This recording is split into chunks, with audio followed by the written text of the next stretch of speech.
Why does it hit me so hard? So I have known about this prison for a long time because I read and I follow Latin American news. Mm-hmm. And this place is as bad a prison as can possibly exist.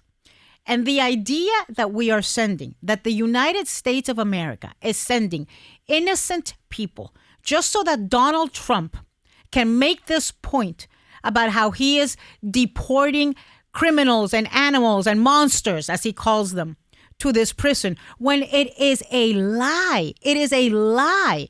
And I told you before, I think that there wasn't more outrage because I don't think people knew the details. Mm-hmm.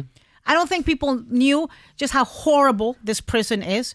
There are no human rights. This is not an American prison. This is not a terrible American prison. This is something that we can't even imagine here in America because people didn't know that the folks that he's sending there are not criminals and monsters and animals like he calls them, right? The CBS report, the 60 Minutes report found that 75% of the people who have been sent there have no criminal records and have no ties to Tren de Aragua.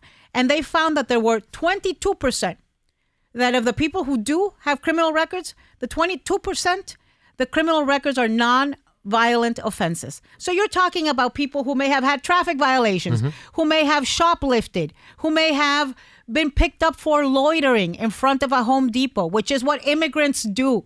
When immigrants want to go find a day job, they go and they stand in front of a Home Depot or in certain corners in a city to go get picked up by people who need a handyman for the day. So that's considered a crime. Look, if you want to deport everybody, at least give them the dignity and the humanity of sending them to their own countries.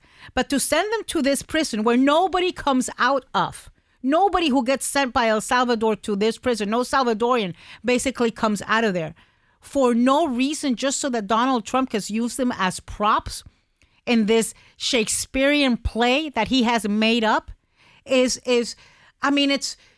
so unbelievable to me.